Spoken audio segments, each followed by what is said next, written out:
अस्सलाम वालेकुम और very good morning. Welcome to new Pakistan. मैं हूं आपके साथ अनवार खाबर और मैं हूं ज़रिया राजपूत। जनाब अच्छी तरह से अपना दिन गुजारिए, क्योंकि स्टार्टिंग में तो हमें ऐसा नहीं लग रहा कि सिचुएशन थोड़ी बेहतर हो सकती है, लेकिन आप इसे बेहतर बना सकते हैं क्योंकि फिजा आलूदा है, मंजर धुंधलाया हुआ है और ये कुछ और नहीं, ये फोग नहीं है, ये स्मोक है जिसको लोग फोग समझकर बड़े दिनों से हम देख रहे थे कि एंजॉय कर रहे हैं, आउटडोर रेस्टोरेंट्स में बैठे हुए हैं, चाय शाय पी रहे हैं, पराठे खा रहे हैं। लेकिन अब लोगों को आहिस्ता आहिस्ता पता चलना शुरू हुआ कि उनकी आंखों के लिए, उनके लंग्स के लिए, उनकी स्किन के लिए कितनी ज्यादा खतरनाक डे बाय डे होती जा रही है। और स्मोक ने जिस तरह से पूरे पंजाब को ही मुतासिर किया हुआ है, तो लाहौर अल्हम्दुलिल्लाह सर-ए-फहरिस्त किसी चीज में तो हम लोग आए, तो सर-ए-फहरिस्त है इस वक्त। हम जो एयर क्वालिटी इंडेक्स है वो हमारा इतना खराब हो चुका है कि पूरी दुनिया में से ये जो अवार्ड है ये लाहौर के नाम हुआ है। और आप यकीन जानिए सुबह जब आप लाहौर में निकलते हैं, ये देखें जरा विजुअल्स भी हम आप लोगों को दिखा रहे हैं, अब बिल्कुल नहीं समझ आ रहा होता है कि दूर दूर तक कितनी ट्रैफिक है कितनी नहीं है। लेकिन इसी सिचुएशन को मद्देनजर रखकर केयर टेकर प्राइम मिनिस्टर जनाब मोहसिन नकवी साहब ने कुछ इनिशिएटिव्स लिए हैं। जरा वो बहुत जल्दी प्राइम मिनिस्टर बना दिया, माजरत के साथ ठीक है। तो ये मेरा भी थोड़ा सा शायद मंजर धुंधला गया था, ठीक है। एनीवेज कुछ इनिशिएटिव्स उन्होंने लिए हैं, उसके बारे में थोड़ा डिस्कशन कर लेते हैं। लेकिन जब हम इन पर बात करेंगे तो डेफिनेटली वहां पर बहुत सारे क्वेश्चन मार्क आ जाते हैं कि क्या ये हमारी इकोनॉमिक कंडीशंस के पॉइंट ऑफ व्यू से इस किस्म के जो स्टेप्स लिए जा रहे हैं वो बेहतर है या नहीं है। कहा यह जा रहा है कि लाहौर समेत जो 6 डिवीजन हैं वहां पर जुम्मे और हफ्ते को तालीमी इदारे बंद रहेंगे, मार्केट्स हो जाएं, रेस्टोरेंट्स हो जाएं, ये भी बंद रहेंगे और कारोबार जो है जी और 3 बजे के बाद ये खुलना शुरू हो जाएंगे। तो इतवार को तमाम मार्केट और इदारे बंद रहेंगे और जुम्मे को सरकारी दफातर खोलेंगे। लेकिन जो एक अच्छी चीज मुझे नजर आ रही है, लेकिन आपका और मेरा सवाल वही मेकअप रूम वाला कि ये होगा कैसे ना, इसका इम्प्लीमेंटेशन हमने लास्ट टाइम भी देखा कि जो फिर इतनी कंफ्यूजन क्रिएट हो जाती है। मार्केटों में भी हम देखते हैं कि जो ताजिर हजरात हैं, जो आपके क्लाइंट्स हैं, वो खराब हो जाते हैं। बीइंग अ बिजनेसमैन अगर आप इन तमाम चीजों को सोचें, फिर 29 नवंबर को ये कहा जा रहा है कि अगर बारिश के लिए जो मौसम बादल अगर मौजूद हुए तो फिर जो आर्टिफिशियल रेन की हम बात करते हैं, मसनूई बारिश की, वो बरसाई जाएगी। अच्छा, ये अगर कोई हमने अपने दोस्त ममालिक से कोई टेक्नोलॉजी इस तरह की कोई कर ली है तो फिर बड़ी अच्छी बात है, उसको इम्प्लीमेंट जल्द से जल्द होना चाहिए। और फिर साथ ही साथ जो 10,000 तलबा पंजाब में मौजूद हैं उनको सब्सिडी पर इलेक्ट्रिक बाइक दी जाएगी, ताकि जो धुआं है इन तमाम जो गाड़ियां कहानी लैपटॉप से आगे बढ़ गई है, कहानी बिल्कुल आगे बढ़ गई और मेरा ख्याल है कहानी अब ज्यादा ही बढ़ गई। अच्छा, सिर्फ तलबा ही को फैसिलिटेट नहीं किया जा रहा है, ये कहा जा रहा है कि जो सरकारी मुलाजिम हैं उन्हें भी फैसिलिटेट किया जाएगा और लीज पर उन्हें इलेक्ट्रिक व्हीकल्स जो है वो फराहम की जाएगी। इलेक्ट्रिक मोटर बाइक्स की यहाँ पर बात करें, व्हीकल्स में तो वैसे गाड़ियां भी आ जाती हैं, लेकिन मोटर बाइक्स देने के हवाले से बातचीत की जा रही है। लेकिन डेफिनेटली ये बहुत बड़ा इनिशिएटिव है, इसके ऊपर हम फाइनेंसेस को देखेंगे, फंड्स को देखेंगे कि उनको किस तरीके से जनरेट किया जाता है, क्या रेवेन्यू हमारे पास इतना पड़ा हुआ है तो उसको कैसे इस्तेमाल करना है। लेकिन वो आपका जो सवाल था कि हमारे यहाँ तो इलेक्ट्रिसिटी का बड़ा फुकदान रहता है, तो ये इलेक्ट्रिक व्हीकल्स जो हैं चार्ज कैसे करेंगे, उसी स्टेज पर मेरा ख्याल है हम खड़े रहेंगे। लेकिन फिर भी अभी हमारे जो प्रोड्यूसर साहब हैं वो कह रहे हैं ऐसी कोई बात नहीं है, हम तो बिजली एक्सपोर्ट करने जा रहे हैं। लेकिन भाई साहब एक्सपोर्ट कर रहे हैं, घर तक पहुंचाने के लिए ट्रांसमिशन लाइन हमारे पास अच्छी नहीं है, ये जहन में आप जरूर रखिएगा। मुझे लगता है सीधा वापदा ग्रिड स्टेशन भेजेंगे, लाइनों में लगो और वहां पर जाके गाड़ियां और बाइक। चलें बहरहाल आगे बढ़ते हैं और अब शामिल करते हैं टॉप स्टोरीज, इस पर हम मजीद भी डिस्कस करेंगे। चेयरमैन पीटीआई के लिए नया खतरा, इंट्रा पार्टी इलेक्शन का हुक्म। 2028 तक हुकूमत बनाने का मंसूबा, जरदारी का नया इंकशाफ। पुलिस ऑफिसर डाकू कैसे बना, हैरानकुन हकाइक सामने आ गए। कौम की बेटी रिजवाना दोबारा जिंदगी की जानिब गामजन। और सबसे पहले बात करेंगे इलेक्शन कमीशन के उस फैसले के हवाले से जो कि पाकिस्तान तहरीक इंसाफ के लिए हो सकता है एक नई मुश्किल खड़ी हो जाए, क्योंकि उन्हें कहा गया है कि उन्होंने इंट्रा पार्टी इलेक्शंस करवाने हैं। इंट्रा पार्टी केस का फैसला भी सुना दिया गया है और 20 दिन की मोहलत दी गई है कि 20 दिन के अंदर अंदर इंट्रा पार्टी इंतखाबात करवाए जाएं, क्योंकि पहले भी ये चीजें हम बहुत बार डिस्कस कर चुके हैं कि पाकिस्तान तहरीक इंसाफ के चेयरमैन वो चाहेंगे कि चेयरमैनशिप किसी और के पास जाए या ना जाए, तो उस पर बड़ी मुतज़ाद इत्तलात सामने आती रही, क्योंकि शाह महमूद कुरैशी भी हम देख रहे हैं उन्हीं के साथ जेल में मौजूद हैं। तो ऐसे में पाकिस्तान तहरीक इंसाफ के पास क्या ऑप्शंस मौजूद होंगी, और अगर इंतखाबात करवाएंगे तो ही बल्ले का निशान उनके पास रहेगा, अगर इंतखाबात नहीं करवाते हैं तो फिर बल्ले का निशान उनसे वापस ले लिया जाएगा। जी, तो ये काफी एक ड्यूबियस कंडीशन है पाकिस्तान तहरीक इंसाफ के लिए, और डेफिनेटली चेयरमैन पीटीआई के हवाले से भी उन्होंने बात की है। लेकिन ये वही बात आज़ादी ने अनवार के माजी में भी माइनस करने की बातें होती रही हैं कि माइनस नवाज शरीफ, माइनस जरदारी, तो अब पाकिस्तान तहरीक इंसाफ को माइनस चेयरमैन पीटीआई जो कि इस वक्त हैं उनके हवाले से थोड़ी सी मुश्किलात का सामना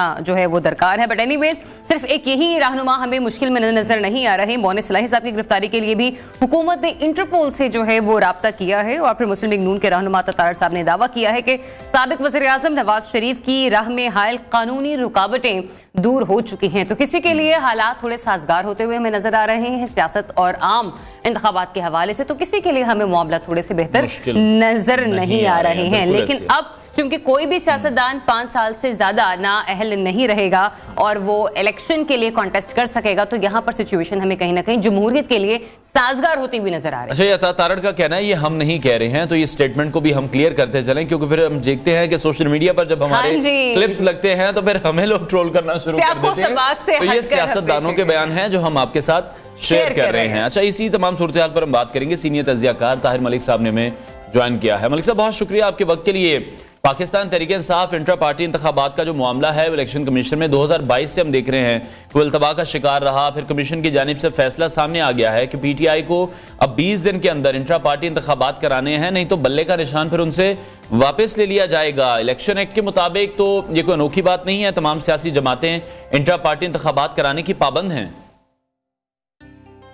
दुरुस्त का आपने, मगर एक दो चीज़ें हैं जो हर पार्टी का, ये जो कोई एक असूल नहीं है, हर पार्टी अपना इलेक्शन का सिस्टम खुद डिफाइन करती है और उसी को फॉलो करते हैं।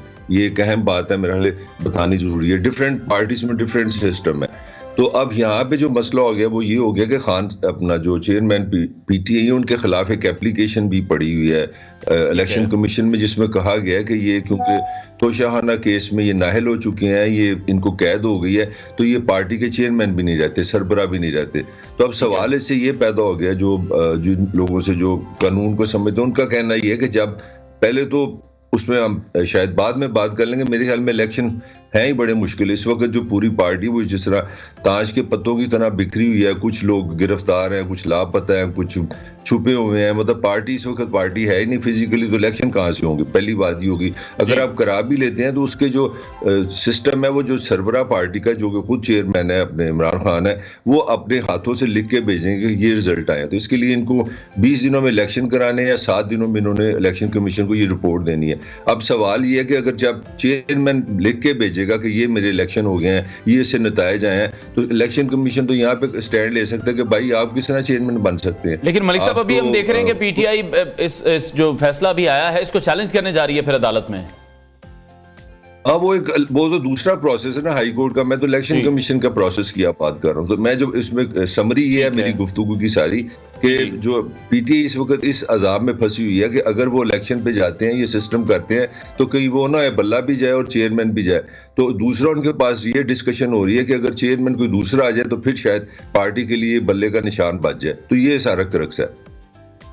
अच्छा ताहिर साहब, एक क्वेश्चन यहाँ पर यह भी आता है कि अगर पाकिस्तान तहरीक इंसाफ के चेयरमैन जो कि इस वक्त जेल में हैं, वो लीडरशिप कंटिन्यू नहीं कर सकते, तो आपको ऑप्शंस क्या नजर आ रही हैं पीटीआई के अंदर कि ये ऑप्शंस हैं कि जिसके ऊपर काम किया जा सकता है और आगे चलकर ये आम इंतखाबात के लिए सूटेबल कैंडिडेट साबित हो सकते हैं? मीनवाइल मुझे ये भी बताएगा, आप लोगों का तासुर ये आ रहा है कि जिस केयर टेकर सेटअप ने और जिस इलेक्शन कमीशन ने 90 रोज के अंदर अंदर आम इंतखाबात करवाने थे, उसने तो इतना इन मामलात को ड्रैग किया, तो ये इलेक्शन कमीशन 20 दिन के हवाले से किस तरीके से बात कर सकता है और 20 दिन के अंदर अंदर एक पार्टी को आप किस तरह से इन मुश्किलात के अंदर डाल सकते हैं? जरा इसके ऊपर भी जवाब दीजिएगा।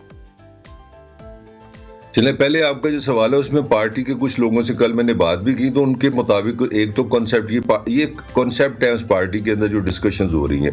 पहले तो ये है कि जैसे असद कैसर है या शफकत महमूद है या खान मोहम्मद है, ऐसी भी लीडरशिप है जो इतनी एग्रेसिव नहीं है, या 9 मई के वाले से इतना उन पे नाम नहीं है, या वो दूसरे अल्फाजों में समझ लें कि वो इतने ज्यादा एंटी स्टैब्लिश नहीं हुए। तो पार्टी के लिए एक रास्ता ये है कि वो ऐसा एक नाम आके ले आए जो थोड़ा सा एक्सेप्टेबल हो। ये एक फार्मूला है। दूसरा फार्मूला है वो पीपल्स पार्टी का और PMLN का, कि जब लीडर पकड़ा जाए तो कोई फैमिली से बंदा आ जाए। पिंकी पीनी साहब भी हो सकती हैं, खान साहब की बहन हो सकती हैं, जो हमारा ट्रेडिशन है, मैं उससे बात कर रहा हूँ, वो भी हो सकती है। तो तीसरा ये है कि खान साहब खुद अपने आप को कर दें, और उसका एक उनको फायदा ये हो सकता है कि जो उनका जो वोटर है, एक चीज आपको समझनी पड़ेगी कि हमारा जो पॉलिटिकल सेटअप है वो लॉ से नहीं चलता, वो आइन से नहीं चलता। हमारा जो वोटर है उसको इस बात की समझ है कि इस वक्त PTI और रियासत आमने सामने खड़े हैं, रियासत ने उनको माफ नहीं करना। तो उन पे जो अटैक हो रहे हैं, इंटरव्यू हो रहे हैं, कभी मानिका आ रहा है, कभी लॉ आ रहा है, तो उनका जो वोटर है या सपोर्टर है उसको एक ही मैसेज है, देखें जी हम उनके साथ ज्यादती हो रही है। तो उनके सपोर्टर्स को तो मैसेज कन्वे हो गया, बट अनवर बाकी लोगों के जो सपोर्टर्स एंड वोटर्स है वो बड़े कंफ्यूज हैं। बिल्कुल मलिक साहब, आपसे यही जानना चाहेंगे पाकिस्तान पीपल्स पार्टी की सियासत को किस तरह से देख रहे हैं? हम बड़े दिनों से डिस्कस कर रहे थे, Asif Zardari, Bilawal, good cop bad cop, लेकिन आसिफ अली जरदारी ने जो स्टेटमेंट दी बिलावल की सियासत के हवाले से, उन्होंने बिलावल की सियासत को ही निगेट कर दिया है। वो कह रहे हैं कि अभी वो लीडरशिप क्वालिटीज बिलावल में मौजूद नहीं है। दूसरी तरफ नवाज शरीफ की सियासत देख रहे हैं, तो लोगों को बड़ी कंफ्यूजन है इस वक्त कि जाना किस तरफ है। नहीं, जरदारी साहब ने कल कंफ्यूजन खत्म करने की कोशिश की है ना, कि इस तरह की बातें बेमानी है कि पाकिस्तान में इलेक्शन होनी चाहिए, अवाम की सियासत होनी चाहिए, इलेक्शन फेयर होनी चाहिए, सारी फजूल सी बातें हैं। कल काजी अपना जरदारी साहब ने ये कहा बच्चा है, बेवकूफ़ है। इस तरह थोड़ा होता है कि इलेक्शन फेयर हो और अवाम के लिए हो। उन्होंने कल 3-4 बातें बड़ी क्लियर समझा दी हैं कि ये पावर पॉलिटिक्स है, क्योंकि मैं ताकतवरों को समझता हूँ, उनसे बात करनी चाहता हूँ, टिकटें मैं देता हूँ, पीपल्स पार्टी में आओ। मतलब उन्होंने क्लियर मैसेज ये कराया। मैं आई एम अमेज्ड मलिक साहब, आई एम अमेज्ड। आप ही कह रहे हैं जरदारी साहब ने कहा कि बच्चा है, बेवकूफ है। मतलब एक ऐसा शख्स जिसके लिए हम कहें बच्चा है, बेवकूफ है, आप उसको आने वाले मुस्तकबिल का प्राइम मिनिस्टर समझते हैं, ये भी जरदारी साहब की अपनी ख्वाहिशात में से रही है। और फिर दूसरी तरफ नवाज शरीफ कह रहे हैं कि वो झूठ नहीं बोलते हैं, तो ये किस तरह की स्टेटमेंट सामने आ रही है सियासतदानों की तरफ से? We are confused in fact. उसी तो पै ही गयो, मैंने बारी आओ पहले मैं जरा बिलावल को बेवकूफ नहीं, उन्होंने कहा, उन्होंने कहा कम अकल है। ये मेरी इंटरप्रिटेशन है, वो ये कहना चाह रहे हैं कि ये कहाँ की सियासत है कि आप बात करें कि ताकत का सरचश्मा अवाम है। मेरे नाने ने कहा था आप फेयर इलेक्शन कराएं, लोगों की खिदमत करें। उन्होंने कहा कि इस तरह की कोई सियासत नहीं होती। सियासत होती है 2-3 चीजों की, मसलन टिकटें मैंने देनी है, पावर पॉलिटिक्स मेरे हाथ में है। फिर एक जो उन्होंने एक छुपा हुआ जो तीर चलाया, वो ये भी चलाया कि अभी आप फिक्र ना करें, आपको पता नहीं है कि मैं क्या कर सकता हूँ। उन्होंने ये मैसेज इलेक्टेबल्स को दिया। वो इलेक्टेबल्स को इसलिए दिया कि क्योंकि वो सारी नवाज शरीफ की जो इस वक्त गेम चल रही है वो सारी इलेक्टेबल्स पे, सिंध पे काम कर रहे हैं, बलोचिस्तान पे काम कर रहे हैं, KPK में काम कर रहे हैं। तो उन्होंने इलेक्टेबल्स को मैसेज कराया कि यार इतना घबराओ ना, हमारे साथ भी कुछ हो सकता है, हम भी आपको कुछ बताएंगे। तो जरदारी की जो टिपिकली जो माइंड सेट है वो है पावर पॉलिटिक्स का। आप ताकतवर हल्कों के साथ मिले और पावर का एक स्ट्रक्चर बनाए। कल उनका मैसेज ये था जो आपका वो सवाल है। तो जो नवाज शरीफ साहब हैं वो झूठ नहीं बोलते, मगर वो झूठ नहीं बोलते जो उनको अच्छा नहीं लगता। मतलब जो झूठ जो सच उनके अपने हक होता है वहां पे वो सच बोलते हैं। उन्होंने कल फिर वो मरी में एक पुराना जो उनका स्कूल ऑफ थॉट है वो कल वहां पे वापस गए हैं कि पाकिस्तान तरक्की कर रहा था, पाकिस्तान जर्मनी और स्विट्जरलैंड से मुकाबला कर रहा था, यहाँ दूध फ्री हो गया हुआ था, सोना जो था सड़कों पर रुल रहा होता था 2017 में, तो आपने मुझे निकाल के सारा तबाह बर्बाद कर दिया। ये उन्होंने सच बताया। तो इतनी सी कहानी है। जहाँ पे PTI का मामला है, PTI के लोगों को पता कि कंफ्यूजन है, हमारी बारी नहीं आनी, रियासत हम पे चढ़ी हुई है। और ये मैं नहीं कह रहा, ये आपके वजीर आज़म साहब फरमा रहे हैं कि इमरान खान साहब और रियासत आमने सामने है। आपका निगरान वजीर जो वजीर दाखिला है वो 10 दफा कह चुका कि वो रियासत के मुजरम है। तो ये तीनों मैंने चीजें आपको जो पॉलिटिकल सिनेरियो मैंने आपको बता दी है। ठीक है, तो ताहिर मलिक साहब जितना तज्जिया आपका मिला है उसके बाद मैं ये कहूंगी कि सियासतदान ने अपने सपोर्टर्स और वोटर्स को भी ये समझाते हुए नजर आ रहे हैं, जागते रहना, साढ़े 3 रहना। और एक और मैसेज जो मुझे लग रहा है आसिफ अली जरदारी साहब कन्वे करें कि उनकी जो पावर पॉलिटिक्स है उसको किसी को भी मतलब जो कहते हैं ना कि बिल्कुल ईजी नहीं लेना चाहिए, हल्के में नहीं लेना चाहिए, वो कभी भी पलट के वार कर सकते हैं। लेकिन ये तो आने वाला वक्त ही बताएगा। फिलहाल आने वाला वक्त हमें ये कह रहा है कि छोटी सी ब्रेक ले लें, ब्रेक के बाद वापस आते हैं। Stay tuned in Pakistan.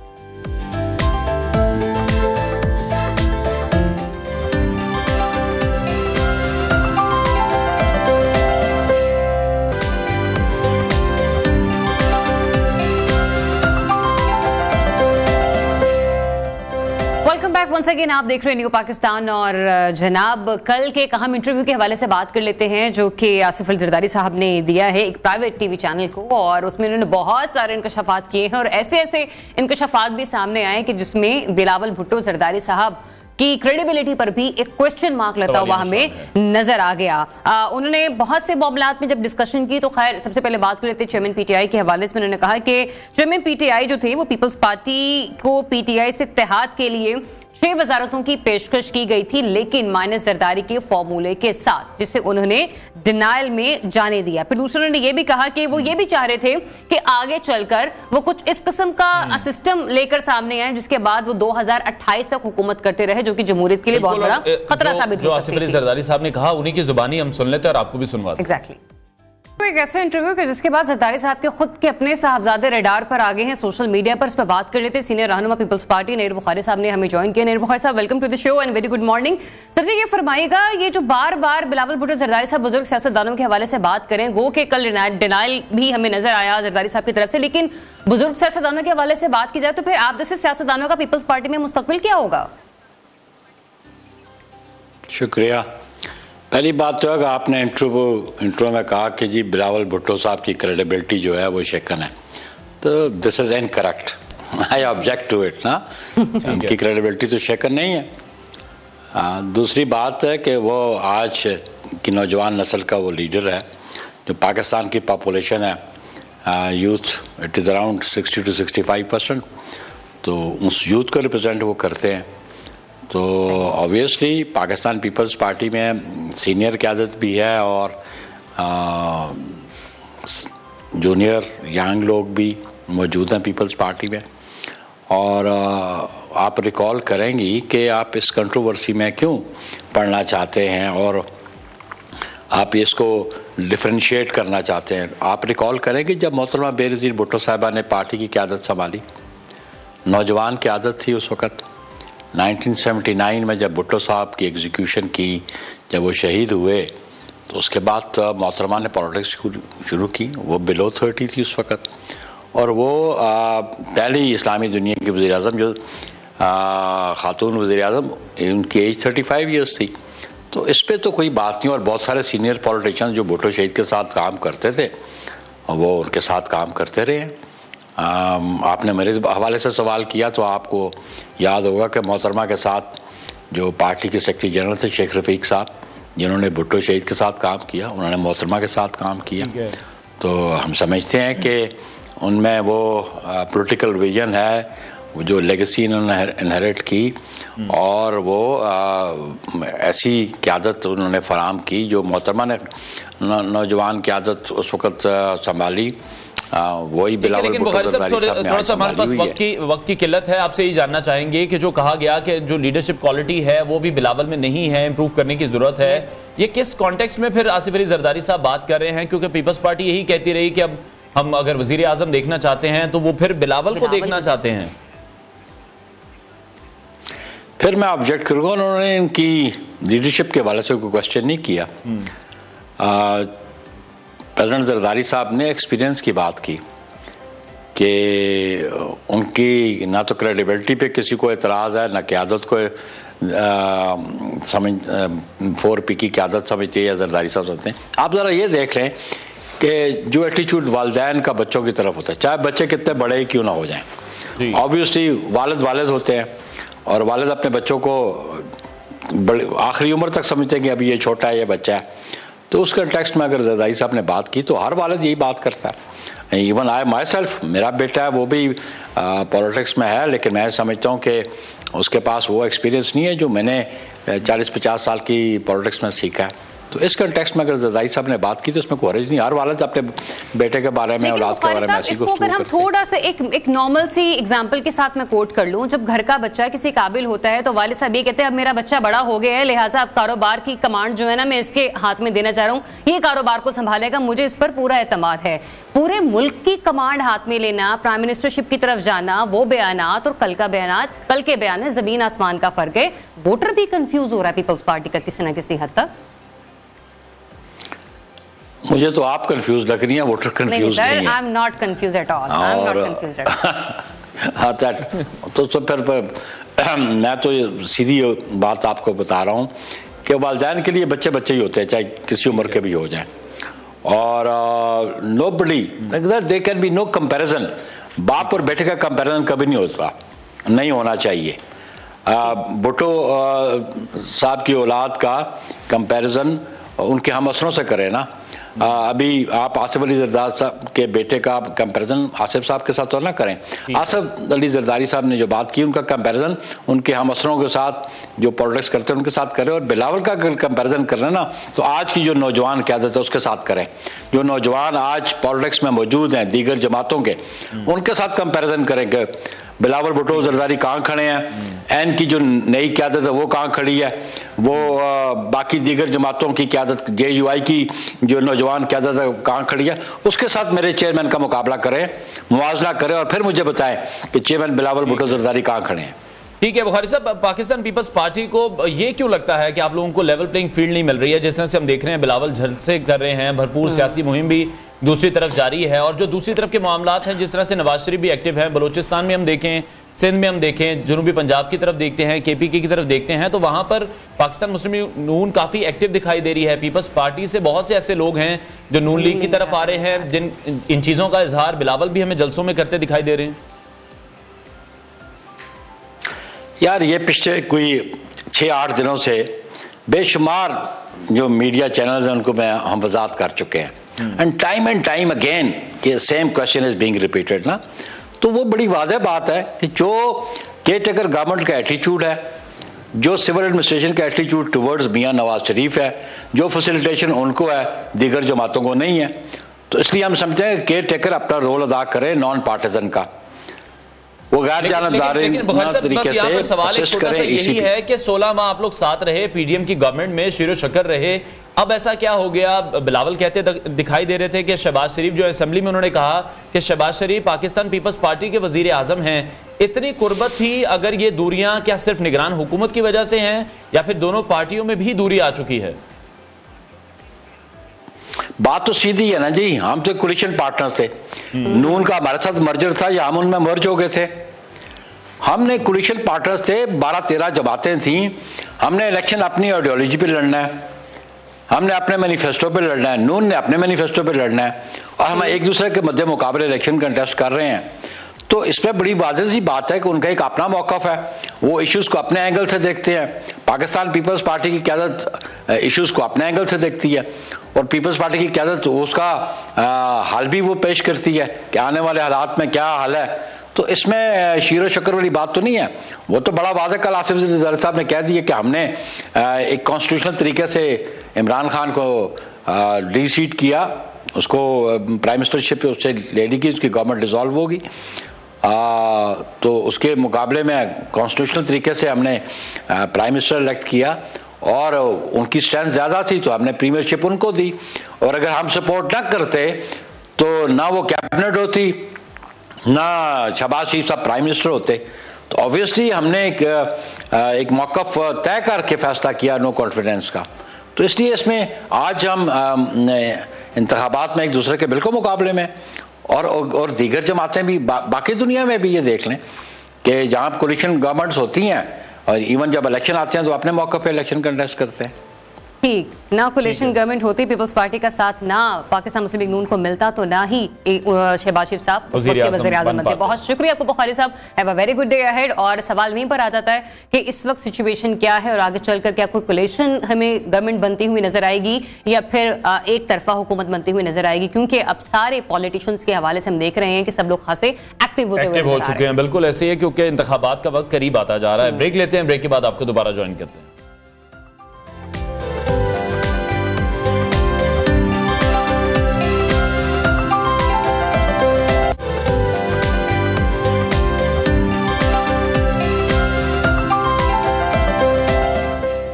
अहम खबर शामिल करेंगे पाकिस्तान स्टॉक एक्सचेंज से, जहां नई तारीख रकम करके KSE 100 इंडेक्स इस वक्त 59,000 की सतह को भी उबूर कर गया है। मार्केट 59,329 की सतह पर इस वक्त मौजूद है। अपडेट करें आपको इस अहम खबर के हवाले से। पाकिस्तान स्टॉक एक्सचेंज में जबरदस्त तेजी देखने में आई है, जहां KSE 100 इंडेक्स 59,000 की सतह को भी अबूर कर गया है। हमारे नुमाइंदे काशिफ मुनीर हमारे साथ मौजूद हैं, उनसे मजीद डिटेल्स ले लेते हैं। काशिफ, अपडेट कीजिएगा। देखिए, कारोबारी हफ्ते का जो आखिरी रोज है, यानी जुम्मे के रोज पाकिस्तान स्टॉक का जो पहला सेशन है उसमें जबरदस्त तेजी देखने में आ रही है। पाकिस्तान स्टॉक ने आज जो है 100 इंडेक्स में नफसियाती हद जो है 59,000 की उसको क्रॉस कर लिया है। 100 इंडेक्स में तक 426 पॉइंट्स का इजाफा है। 100 इंडेक्स इस वक्त 59,326 पर मौजूद है। पूरा हफ्ता हमने देखा है कि इस हफ्ते मार्केट में जो है वो जबरदस्त तेजी देखने में रही है। एक दिन जो है मंगल का रोज है, जिस दिन थोड़ा सा करेक्शन देखने में आया था, मार्केट में प्रॉफिट टेकिंग देखने में आई थी। तो हम ओवरऑल रोजाना मार्केट ने जो है वो नई नफसियाती हद जो है क्रॉस किया है, रोजाना जो है नए रिकॉर्ड बने। और आज भी जो है पहले सेशन में अभी लग रहा है कि मार्केट ने जो 59,000 की क्रॉस की है ये बरकरार रहेगी। और जो ब्रोकर्स है, स्टॉक ब्रोकर्स है, उनको उम्मीद यही है कि मार्केट जल्द जो है वो 60,000 की नफसियाती हद को भी क्रॉस कर लेगी। जी ठीक, बहुत शुक्रिया आपका काशिफ मुनीर। एक और अहम खबर भी आपके साथ शेयर करेंगे, लेकिन भी आपको पाकिस्तान स्टॉक मार्केट के हवाले से हम अपडेट कर रहे हैं कि जबरदस्त तेजी का रुझान देखने में आ रहा है और पाकिस्तान की जो इकॉनमी के इशारे हैं वो हम देख रहे हैं कि अब हमें पॉजिटिव होते भी दिखाई दे रहे हैं। इस पूरे वीक की अगर हम बात करें, जैसे कि हमारे कॉरेस्पॉन्डेंट भी बता रहे थे कि इस पूरे वीक में हमने देखा कि स्टॉक मार्केट में काफी तेजी नजर आ रही है और ये पहली बार हुआ है कि 100 इंडेक्स 59,000 की सतह को भी अबूर कर गया है। 2017 में इंडेक्स 53,000 पे रहा था, लेकिन अब 2023 में जो इलेक्शन करीब आ रहे हैं और पाकिस्तान में कहीं ना कहीं कहा जा रहा है कि पॉलिटिकल स्टेबिलिटी, इसकी सब लोग ही बात करते रहे हैं कि इकोनॉमी स्टेबिलिटी तब आएगी इकोनॉमिक जब हमारी जो सियासत है, जो हमारे सियासतदान हैं वो किसी तरह से को मुस्तहकम सियासत करें। बिल्कुल, तो जरा न्यूज़ हेडलाइंस की तरफ बढ़ते हैं।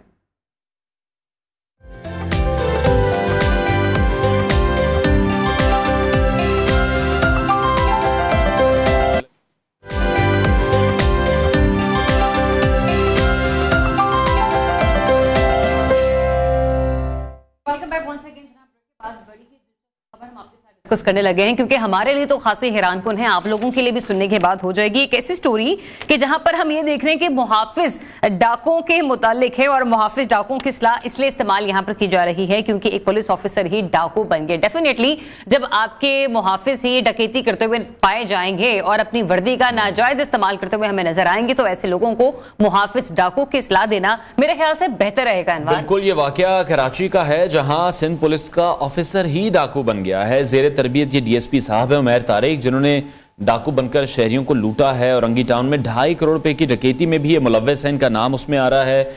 डीएसपी उमैर तारिक की मजीद वारदातें भी इस वक्त मंजर आम पर आ चुकी हैं। इनके खिलाफ शिकायत की गई है मंसूर शेख की जानिब से, जो ये कह रहे हैं कि 24 अक्टूबर की रात गुलशन इकबाल 13D में उमैर तारिक ने वारदात की और उन्होंने मेरी गिरफ्तारी के लिए गुलशन इकबाल 13D में छापा भी मारा। जब उन्हें वहां पर कुछ नहीं मिला तो फिर मेरे भांजे की आंखों पर पट्टी बांधकर वो जो गुलजार हिजरी में उनका घर था वहां पर लाया गया और 2 घंटे तक वो तलाशी लेते रहे। मुलजिमान घर में मौजूद रहे, 2 करोड़ रुपए वहां पर तलाश करते रहे और जाते जाते घर का लॉकर उन्होंने तोड़ा, 1.5 लाख रुपए वहां से चोरी किए, प्राइस बॉन्ड चोरी किए, घड़ियां वहां पर मौजूद थी, पिस्तौल थे, मोबाइल फोन थे, वो भी अपने साथ ही वो ले गए हैं। इसके अलावा डिफेंस में एक पान वाले भी हैं जिन्होंने इसी डीएसपी और अनवार जितनी 2 लाख रुपए का सामान छीनने का आप बता रहे हैं, इसके बाद हरगिज ये नहीं लग रहा कि हम किसी पुलिस वाले की बात करें, किसी डीएसपी की बात करें। चूना लगा दिया मतलब चेक करें यार, फिल्म की कहानी लग रही है कि एक जो डीएसपी साहब एक पुलिस वाला है वो डाकू बन गया, किसी स्पेशल मिशन पर मौजूद है। हमारे कॉरेस्पॉन्डेंट हैं कराची में उबैद शाह, उनसे मजीद अपडेट्स लेते हैं। बिल्कुल ऐसे ही है। उबैद बताएगा मजीद कितनी डकैतियों में इन्वॉल्व हैं ये डीएसपी साहब और उन्हें क्या अब डीएसपी कहना बेहतर रहेगा? जी, डीएसपी उमैर अली बजारी जो हैं वो इस वक्त मुअत्तल हैं और अदालत का भी इस वक्त सामना कर रहे हैं। उनके हवाले से ये औरंगी टाउन की जो सीसीटीवी फुटेज है 18 नवंबर को मंजर आम पर आई थी, जिसके बाद 25 अक्टूबर को भी एक वाक़या पेश आया था। मंसूर अली शेख ने उन्होंने भी पुलिस से रब्ता कर लिया है और इसके साथ ही साथ डिफेंस में एक पान कैबिन से 1,27,000 रुपये के इंपोर्टेड सिगरेट जो हैं वो भी यहाँ लूट कर चले गए थे। ये केस भी सामने आया है।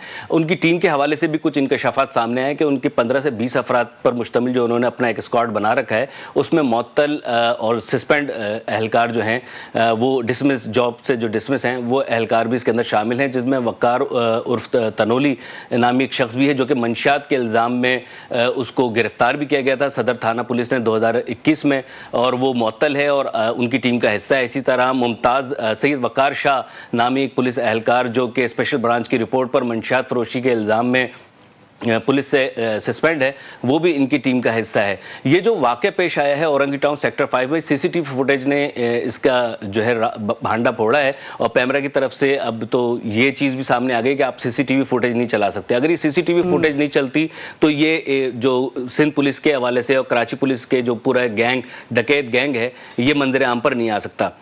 हम माजी में भी देखते हैं, मौजूदा सूरत हाल में भी पता है कि कराची पुलिस के जो बाज़ आला अफसरान है या बाअसर जो पुलिस अफसरान है जिनको सियासी पुष्ट बनाई रहती है, वो शॉर्ट टर्म किडनैपिंग में, भत्ताखोरी में, लेकिन उबैद अभी इस केस में आप क्या देख रहे हैं स्पेसिफिकली? ये जेरे तरबियत है, इसका मतलब तो यह कि नए नए पुलिस वाले बने थे, तो फिर क्या तरीकाकार होता है पुलिस में भर्ती का? प्रॉपर इन्वेस्टिगेट नहीं किया जाता जिसकी भी भर्ती हो रही होती है? देखिए, सियासी असर व रसूख रखते हैं। सिंध के एक अहम जो सियासी जमात है उनसे इनका ताल्लुक है। इनके जो वालिद हैं, चचा हैं और दीगर जो अजीज़ हैं वो सियासी तंजीम से वाबस्ता हैं। यही वजह है कि डायरेक्ट डीएसपी भर्ती हुए हैं और डायरेक्ट डीएसपी भर्ती होने के साथ अंडर ट्रेनिंग एसएसपी के अंडर इनको इसलिए रखा जाता है ताकि पब्लिक डीलिंग सीख सकें। जो अगर एहतजाज, मुजाहरे और इस तरह की जो सूरत हाल होती है उसमें बातचीत करने के जो मामलात होते हैं, क्राउड को किस तरह हैंडल करना है, मुश्तिल मुजाहिरीन को किस तरह हैंडल करना है, वो सब इनकी ट्रेनिंग का हिस्सा होता है। लेकिन यहां पर उनकी जो ट्रेनिंग है वो दिख रही है कि माशाल्लाह से वो अंडर ट्रेनिंग में इतनी शानदार कामयाबी कर रहे थे कि एसएसपी साउथ, इसमें एसएसपी साउथ इमरान कुरैशी का भी नाम आ रहा है। लेकिन ये भी एक अलमिया है कि जो पीएसपी अफसरान होते हैं उनका नाम नहीं लिया जाता। जो रैंकर होते हैं यानी सिंध पुलिस सर्विसेज के ये डीएसपी हैं, इनके ऊपर सारा नजला गिरा दिया गया है। जबकि एसएसपी साउथ का भी नाम आ रहा है क्योंकि एसएसपी साउथ की सुपरविजन में ये काम कर रहे थे। तो इसमें ऐसे में एसएसपी साउथ को भी मुअत्तल होना चाहिए था, उनके खिलाफ भी कानूनी कार्रवाई होनी चाहिए थी, लेकिन सिर्फ डीएसपी को बकरा बना दिया गया।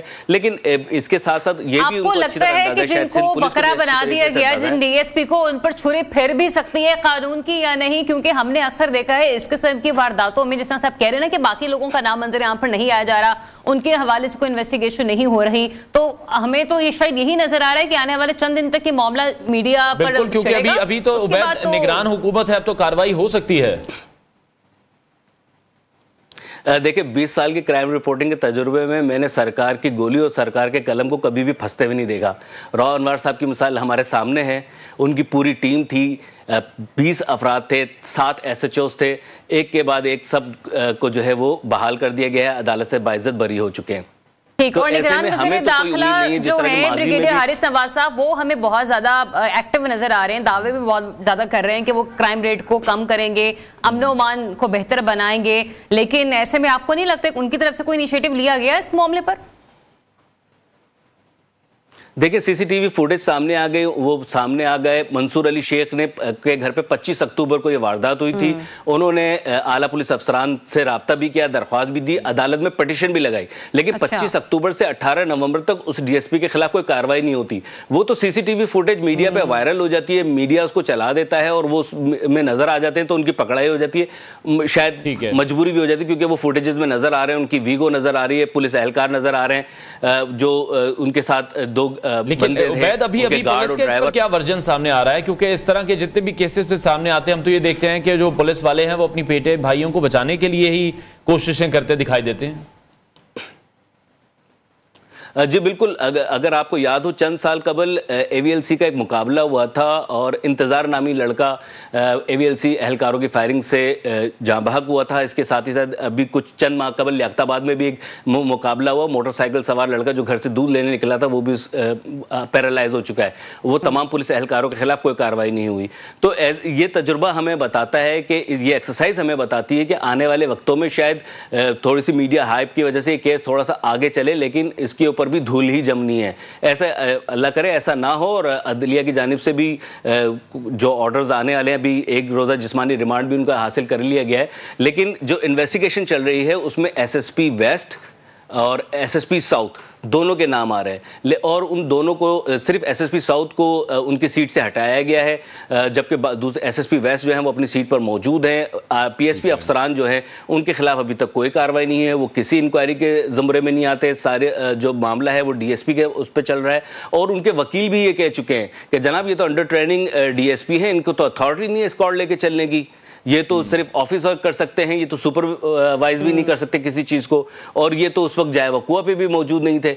इस तरह की चीजें आके यकीनी तौर पर केस को मुबहम किया जाएगा, केस में जो है बहुत सारे सवालिया निशान लगाए जाएंगे, और ये सवालिया निशान अभी इस केस के ऊपर तो हम लोग अदालती फैसले के बाद ही मजीद कुछ कह सकते हैं कि अदालत की तरफ से क्या ऑर्डर्स आते हैं, या खुद महकमा सिंध जो है इस सारे मामलात को किस तरह से देखता है। लेकिन अब जरा पब्लिक पीओवी की बात करें, जो पब्लिक पॉइंट ऑफ व्यू होता है, यही वजूहात हैं कि जिसकी वजह से हमारे जो लोग हैं, हमारी जो आम पब्लिक है, वो पुलिस वालों पर यकीन नहीं कर पाती। अभी तक जो ट्रस्ट फैक्टर है ना, वो वहीं का वहीं है, क्वेश्चन मार्क है। और मैं सिर्फ सिंध की पुलिस की बात नहीं कर रही हूँ, मैं पंजाब की पुलिस की बात कर रही हूँ, केपी पुलिस की बात कर रही हूँ। ट्रस्ट नहीं है, थानों में जाने से लोग घबराते हैं, और लोग यही कहते हैं कि बजाय इसके कि हमें किसी और ने तो लूटा ही सो लूटा है, हमें यहाँ पे भी 4 पैसे दे के अगर हवालात से बाहर निकलना है तभी हम कुछ देना दिलाना करेंगे, फिर ही हमारी बचत हो सकती है।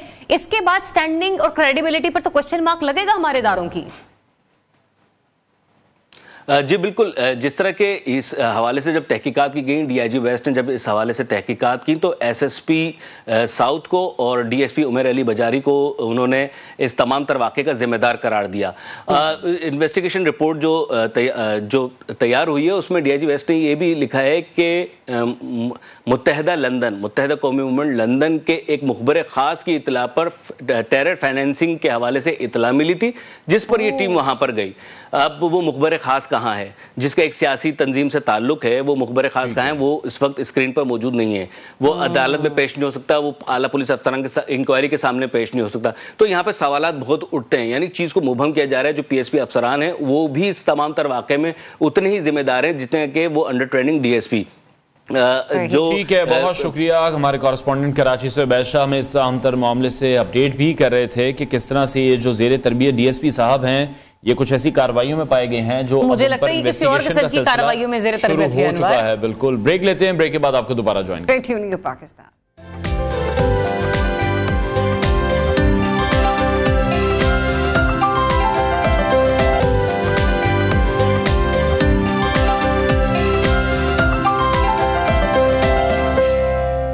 Welcome back. और अब बात करेंगे घरेलू मुलाजमीन पर तशद्दुद के हवाले से। हमने देखा है कि आए रोज कोई ना कोई इस तरह के वाकयात पेश आते रहते हैं, और ये जितने भी वाकयात पेश आते हैं इनको हल जरूर होना चाहिए। केसेस की अपडेट कहां तक पहुंची है, इस हवाले से भी आज हम बात करेंगे। एक बड़ा इंपॉर्टेंट केस था जो कि पिछले 4 माह में बहुत ज्यादा हाईलाइट होता रहा, लेकिन फिर आहिस्ता आहिस्ता हमने देखा कि उस पर बात होनी कम होती गई है। रिजवाना तशद्दुद केस की हम बात कर रहे हैं, जहां अब कुछ हौसला अफजा खबरें आ रही हैं, जो मनाजिर भी आप इस वक्त हमारी स्क्रीन पर देख रहे हैं। जिस तरह से रिजवाना को तशद्दुद का निशाना बनाया गया था, फिर बहुत एक लंबे अरसे तक 4 महीने तक इनका मेडिकल ट्रीटमेंट चलता रहा, और अब अच्छी खबर यह है कि वो अपने पैरों पर चल रही हैं, खा पी रही हैं, और हमें सेहतमंद भी दिखाई दे रही हैं। बिल्कुल, ये जो आपने आखिरी जुमला बोला ना, हमें सेहतमंद भी दिखाई दे रही हैं। इसी के साथ साथ कहते हैं ना कि देखने वाले के एहसास और जज्बात होने चाहिए। अभी जब आप एक्सप्लेन कर रहे हो तो मैं फुटेज की तरफ देख रही थी अनवर, जो आंखों में चमक है ना रिजवाना की, वो मुझे एक मुस्कुराहट बहुत अच्छी लगी। और अल्लाह ताला सभी बच्चियों के नसीब में मुस्कुराहट रखे जो इस फेज से गुजरती है। बट एनीवेज,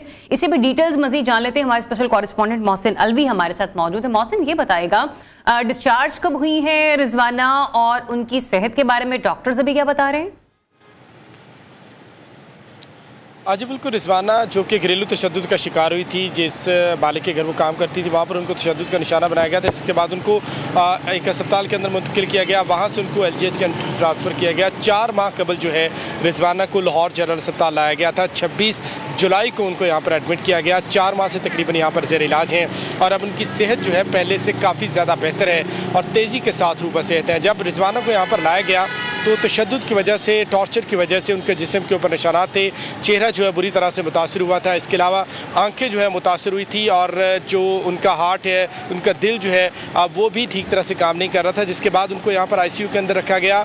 एक मेडिकल बोर्ड तश्कील दिया गया जिसमें सीनियर डॉक्टर्स को, तमाम शोबों के तकरीबन डॉक्टर्स को उसके अंदर शामिल किया गया और सुबह शाम जो है उनका तिबी मुआयना किया जाता रहा। रिजवाना की रोज़ाना की बुनियाद पर टेस्ट भी किए जाते रहे हैं, जिसके बाद उनकी हालत काफ़ी बेहतर है। उनके चेहरे की सर्जरी की गई, स्किन ड्राफ्टिंग की गई, 3-4 मरहलों के अंदर स्किन ड्राफ्टिंग का अमल मुकम्मल किया गया। इसके अलावा जो चिनाब अस्पताल से एक हार्ट स्पेशलिस्ट को भी उनके मेडिकल बोर्ड का हिस्सा बनाया गया ताकि वो उनके हार्ट के हवाले से जो मामला थे उनको देखें। इसके अलावा एक माहिर ग़िज़ाइयात बाकायदा तौर पर उनको मशवरा देने के लिए उनको भी रखा गया कि वो उनकी ग़िज़ा के हवाले से, क्योंकि इब्तदाई तौर पर रिजवाना से कुछ खाया पिया नहीं जा रहा था, उनको खाने पीने में भी मुश्किलात का सामना था और ICU के अंदर उनको ग़िज़ा दी जा रही थी। इस दौरान एक वक्त ऐसा भी आया जब उनकी हालत बहुत ज़्यादा बिगड़ गई और उनको ऑक्सीजन के ऊपर ले जाया गया, लेकिन 1-2 रोज़ ऑक्सीजन के ऊपर रखने के बाद वापस जो है ऑक्सीजन उतार दी गई। अब जो है उनकी हालत पहले से काफ़ी ज़्यादा बेहतर है। डॉक्टर्स ने 4 माह तक उनका अच्छा, मोहसिन ये बताइएगा कि इस 4 माह के दौरानिए में उनकी कितनी सर्जरीज हुई हैं, क्योंकि अभी हम जब फुटेज देख रहे थे तो अभी भी उनके कदम लड़खड़ा रहे थे,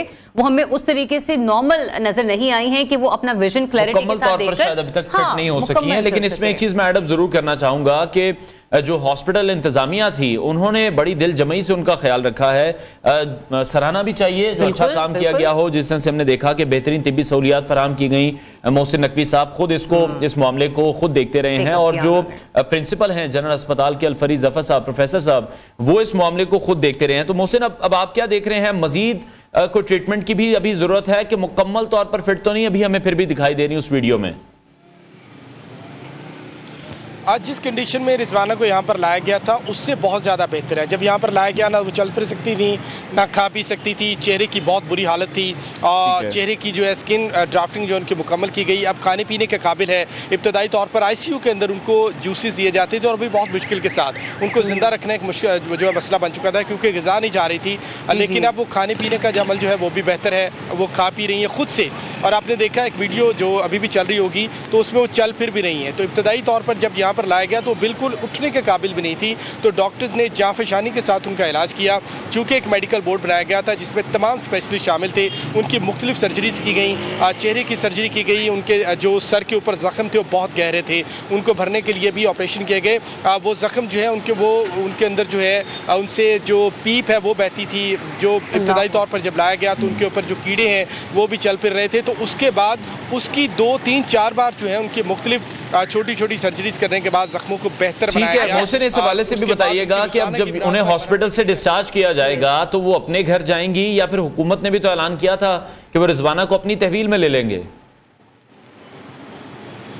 इब्तदाई तौर पर जो है यही फैसला किया गया था कि उनको डिस्चार्ज कर दिया गया, लेकिन उसके बाद जो है ये फैसला किया गया कि उनको चाइल्ड प्रोटेक्शन ब्यूरो के हवाले किया जाएगा ताकि उसकी बेहतर अंदाज में जो है केयर की जा सके। और बुनियादी तौर पर चाइल्ड प्रोटेक्शन ब्यूरो के हवाले करने का ये जो मतलब बताया गया है कि वो उनकी तालीम के हवाले से तवज्जो देना चाहते हैं और हुकूमत उसके ऊपर सरपरस्ती करेगी। और यहाँ से जब उनको डिस्चार्ज किया जाएगा तो यहाँ से चाइल्ड प्रोटेक्शन ब्यूरो का अमला भेजने के इंतजाम किए जाएंगे। बहुत शुक्रिया आपका मोहसिन अलवी, आप हमें अपडेट कर रहे थे। और मैं यही कहूंगी कि उनके जिस्मानी जख्म जो हैं वो किसी हद तक बढ़ते हुए हमें नजर आ रहे हैं, लेकिन जो उनके रूह पर लगने वाले जख्म हैं वो शायद आज भी ताज़ा हैं। लेकिन मजीद क्या डिटेल्स हैं उनकी सेहत के हवाले से उस पर बात कर लेते हैं। हमें ज्वाइन कर रहे हैं जनरल हॉस्पिटल से प्रिंसिपल प्रोफेसर अल-फरीद जफर साहब, जिनका इस केस में खासा बड़ा अहम किरदार रहा है और उनकी ज़ेरे निगरानी जो है वो रिजवाना अभी हमें सेहतमंद होती हुई नजर आ रही है। मुबारकबाद के दाद से मुस्तहिक हैं वो। अस्सलाम वालेकुम प्रोफेसर साहब एंड वेरी गुड मॉर्निंग। बहुत ही अच्छी खबर मिली हमें रिजवाना के हवाले से। वी जस्ट होप के जो इस किस्म के केसेस है उन्हें इसी तरीके से टेकअप किया जाए और अमला और आप जैसे डॉक्टर जो हैं वो अपनी जिम्मेदारियां इसी एहसन तरीके से सर अंजाम देते रहे। बिस्मिल्लाहिर्रहमानिर्रहीम और वालेकुम अस्सलाम। देखें जी, ये एक चैलेंजिंग केस था और नेचुरली इसको मैंने अकेले नहीं किया।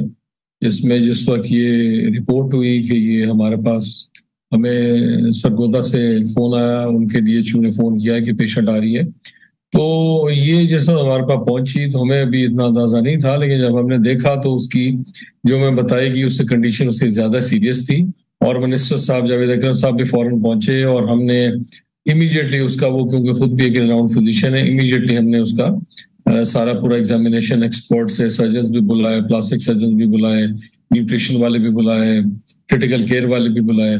उसका प्रॉब्लम यह था कि उस वक्त बीपी पल्स भी मेंटेन नहीं कर रही थी और एक बहुत बड़ा चैलेंज था, और उसको हमने फिर अल्लाह का शुक्र है फिर वजीर आला साहब भी 3-4 दफा आए और उन्होंने जो भी चीज थी उसमें हमें गवर्नमेंट ने बहुत ज्यादा सपोर्ट किया। चीजें सारी जो कि लेके देनी थी रूटीन में अवेलेबल, कई दफा चीजें नहीं होती। फिर एक्सपर्टीज हमने प्लास्टिक सर्जरी की, हमने पूरा एक बोर्ड बनाया जिसमें सारे इंस्टीट्यूशंस बाकी भी शामिल थे और हमारे प्लास्टिक सर्जन भी, डॉक्टर रुमाना भी बीच में थी।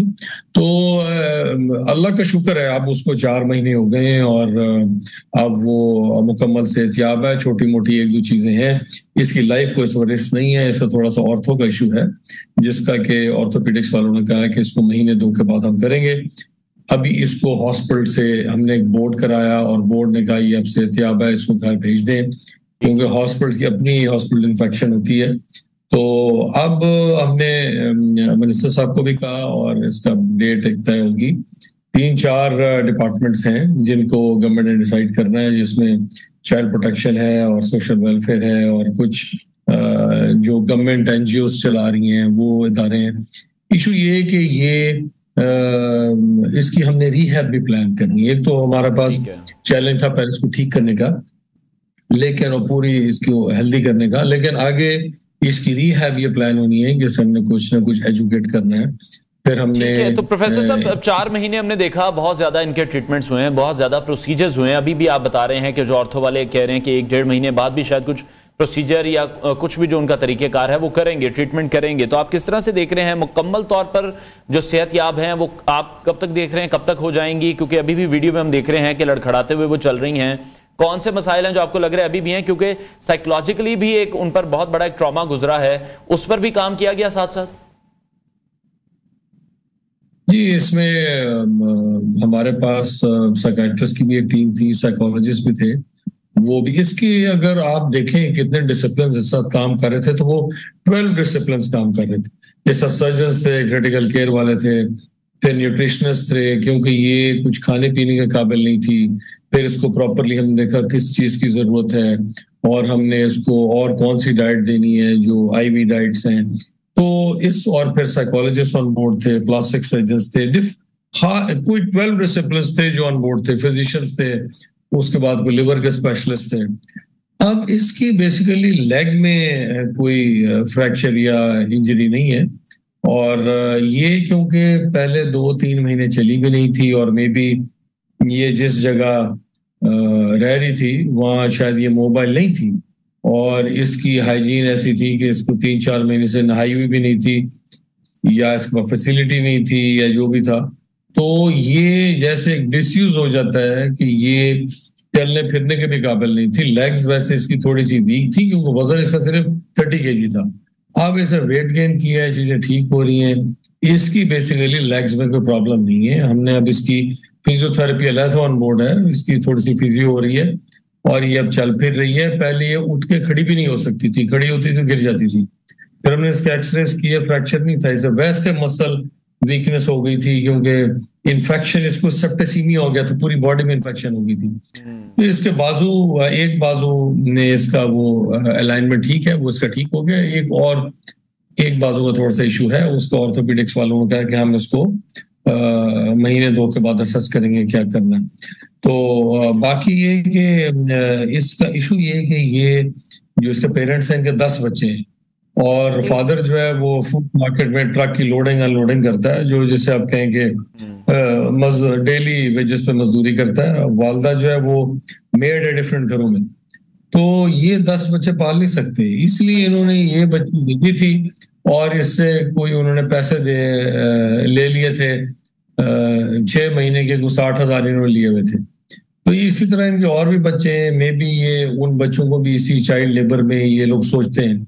तो हमने बेसिकली, हमारा एक ऑब्जेक्टिव ये है कि जो चाइल्ड प्रोटेक्शन वाले भी कर रहे हैं और गवर्नमेंट ने इस पे लेजिस्लेशन भी हो रही है कि ये चाइल्ड लेबर को हम डिस्करेज करें। इन बच्चों को स्कूल में होना चाहिए, इनको कोई ना कोई स्किल सिखाना चाहिए अब हम इसमें जा रहे हैं कि sorry to interrupt you doctor साहब, मैं इसी से रिलेटेड एक मजीद बात भी करना चाह रही हूँ, क्योंकि जिस तरीके से आपने इस सारे केस को स्टडी किया है, आप खुद इसके क्या कहते करता करते रहे हैं, आप सुपरवाइज करते रहे हैं, तो जो हमारे पॉलिसी मेकर्स हैं और जब हमारे लेजिस्लेशन की बात आती है, बहुत से लॉज पास हुए लेकिन कहीं ना कहीं उसके ऊपर इंप्लीमेंटेशन नहीं देखते हुए नजर आ रहे हैं। अभी भी चाइल्ड लेबर हो रही है, घरों के अंदर जो काम करने वाली बच्चियां वो हमें नजर आती है। कुछ घर नो मैटर व्हाट उनकी बड़े अच्छे तरीके से देखभाल भी हमें करते हुए नजर आता है, क्योंकि हमारे मुल्क में गुर्बत और बेरोजगारी इतनी बढ़ गई है कि वाकई लोगों के लिए अपने बच्चों को पालना बहुत मुश्किल हो गया है। लेकिन आपको लगता है कि जिस सोसाइटी में अगर छोटे बच्चे काम कर रहे हैं या जिस इलाके में ये बच्चे काम कर रहे हैं, वहां पर मुतल्लिका थाने से कोई एक फॉर्म साइन होना चाहिए कि जहां पर वहां पर पता हो कि ये इसके वालिदैन है, ये बच्ची इतने अरसे के लिए यहां पर काम कर रही है और ये बात हुई है। इसको आप किस तरीके से देखेंगे ताकि ये वाले जो मसाइल हैं अगर आपकी तरफ से उठकर मंजर आम पर आएंगे तो यकीनन हो सकता है कि हमारे स्टेक होल्डर्स इसके ऊपर मिलकर बैठे और काम करने की जरूरत समझें। देखिए, ये इशू जिस वक्त हमने इसकी सारी फैमिली स्टडी की कि ये बच्ची का बेसिकली पीछे पेरेंट्स ने भी पता नहीं किया और वो जो भी उस वक्त होता रहा, तो अब ये कि उस पर वज़ीर आला साहब जब आए थे तो हमने डिस्कस किया और उन्होंने इस पर खास एक नोटिस लिया और डिफरेंट डिपार्टमेंट्स को जैसे मुतहरक होते हैं वो किया कि ये चीज़ नहीं होनी चाहिए। चीज़ें देखिए मुख्तलिफ जगहों पे फोकस करने वाली है। दुनिया के कौन से ममालिक हैं जहाँ कपल अपना खाना भी अफोर्ड नहीं कर सकते और फिर 10 बच्चे पैदा करें? ये चीजें ना मल्टीपल फैसेटेड है। इनको सबसे पहले आपको पॉपुलेशन को एजुकेट करना है कि इतने इन्होंने एक्सप्लोजन जो पॉपुलेशन का उसको कंट्रोल करना है। आपकी प्रॉब्लम ये है कि आपका जो रिच पॉपुलेशन है वो थोड़ी होती जा रही है और पुअर पॉपुलेशन बढ़ती जा रही है और उनका कॉन्सेप्ट क्या है। अब इनसे जब अगर डिस्कस करें तो ये इनके 10 बच्चे और इनका ख्याल है 15-15 हजार एक बच्चा अगर देगा तो इनके पास 1.5 लाख महीने का हो जाएगा और ये इनका तो कॉन्सेप्ट ही एक कमाई का डिफरेंट चल रहा है। इस वजह से हमें जो डिपार्टमेंट्स हमारे मुतहरक हैं उनमें हमें नेचुरली हमारा तो ये एक massive problem all over the country है और उसमें किसी गवर्नमेंट का कसूर नहीं है। हमें अपनी फैमिली प्लानिंग को बढ़ाना चाहिए, हमें अपने उलमा को ऑन बोर्ड करना चाहिए और ये इनको मैसेजेस जाने चाहिए कि आपका population explosion is the main problem. ठीक है, बहुत शुक्रिया principal general hospital Lahore professor Al-Farid Zafar साहब हमारे साथ इन कॉन्वर्सेशन थे और 2 बड़े अच्छे पॉइंट्स उन्होंने रेज किए हैं। एक तो पॉपुलेशन के हवाले से जो अवेयरनेस है वो हमारे लोगों में होनी चाहिए। सेकेंडली जो चाइल्ड लेबर पर वो बात करते दिखाई दे रहे हैं कि चाइल्ड लेबर के हवाले से जो कवानीन है वो अपनी जगह मौजूद हैं लेकिन उन पर अमल दरामद आज भी नहीं होता। तो तमाम डॉक्टर्स को खराज तहसीन, जो भी पैरामेडिकल स्टाफ नर्सेज वहां पर मौजूद थे, उनकी अनथक मेहनतों की वजह से आज हम देख रहे हैं रिजवाना जो कि मौत और मैं अनवार यहाँ पे एक चीज हाईलाइट और रिक्वेस्ट करना चाहती हूँ कि जो हमारी इस्लामी नजरियाती काउंसिल है, जो हमारे उलमाए कराम है, वो काइंडली इन तमाम मामलात पर ऑन बोर्ड आए, तभी हम अपने पॉपुलेशन वाले मसले को सॉर्ट कर सकते हैं। क्योंकि बहुत सारे मामलात ऐसे हैं कि जहां पर हम कुछ चीजों को दीन के साथ जोड़ देते हैं, तो यहाँ पर हमारे लोगों की जो काउंसलिंग है ना वो होना बहुत ज्यादा जरूरी है। ब्रेक लेते हैं, ब्रेक के बाद आपको दोबारा ज्वाइन करेंगे।